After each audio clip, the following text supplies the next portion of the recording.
The South Korean real estate market has collapsed, with housing prices plummeting by 30% and transactions dropping by 70%.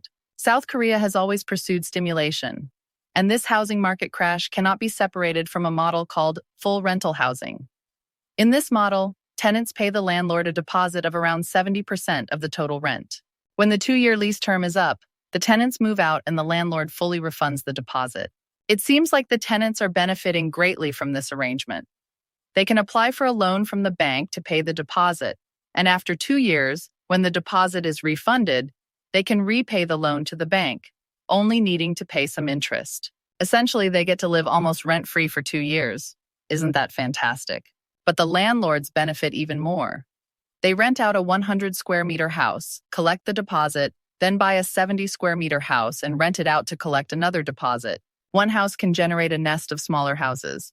They can even use the deposits to pay a 20% down payment and get a loan to buy a larger flat. However, all of this depends on one crucial condition.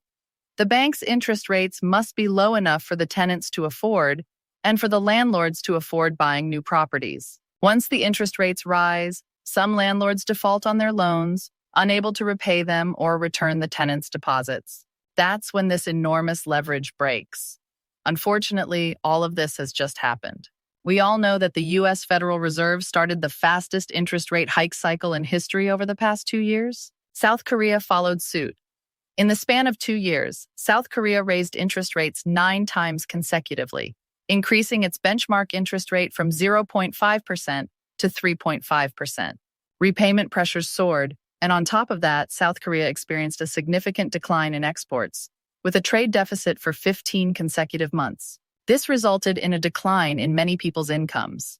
With higher interest rates and decreasing incomes, a large number of landlords couldn't afford their mortgage payments, and the tenants couldn't get their deposits back. Consequently, a large number of properties were forced to be listed for sale at low prices, and the bubble of full rental housing collapsed. It can be seen that the collapse of the South Korean real estate market is not only due to economic issues, but also due to the excessive leverage of the full rental housing model and the trigger of rapid interest rate hikes.